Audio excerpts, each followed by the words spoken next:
that's a good friend of mine. He's like that, and I can tell that he just genuinely is rooting for my success. In terms of our friendship, it's a very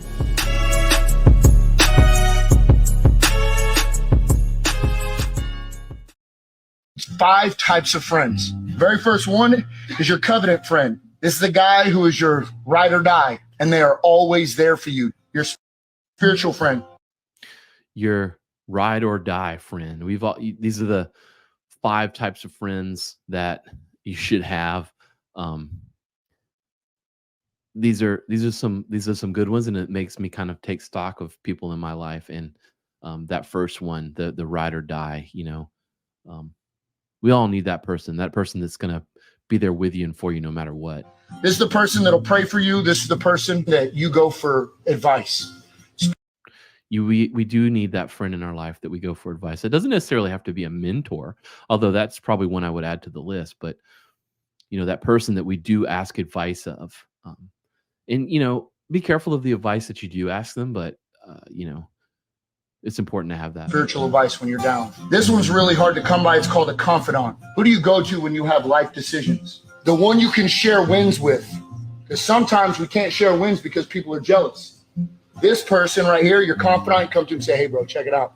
Just made $1 million. And they go, good for you, bro. Good for you. What's next? That is definitely a good friend archetype to look for, the one that really roots for you. I've got a person in my life that's a good friend of mine. He's like that, and I can tell that he just genuinely is rooting for my success.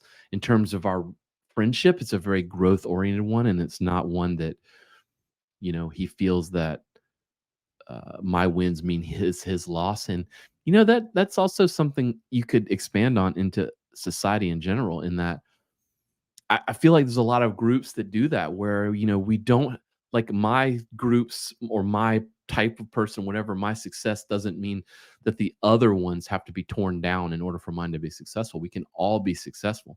We're friends. We should both root for each other. Next, your hospitable friend. This person cares for your well-being. This person right here is always like, hey, man, how are you doing?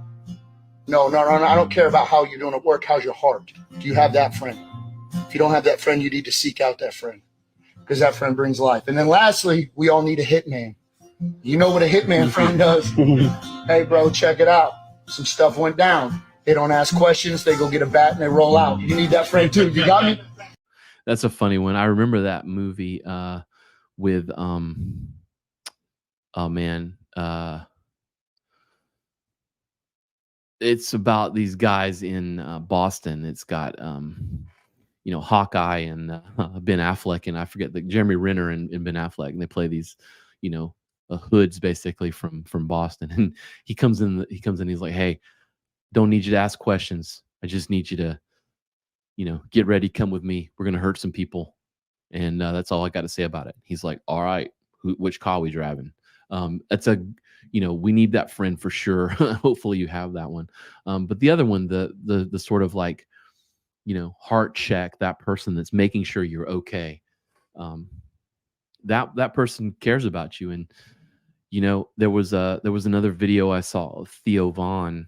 Is a comedian, Theo Vaughn, and he was saying that when he was growing up, he was very depressed because he was lonely, and that he explained loneliness as not that you don't have anyone, but that there's no one who has you, right? And I think that a lot of loneliness can be overcome in our lives if we know that there are people, a person or people that have our well-being in their heart and on their mind.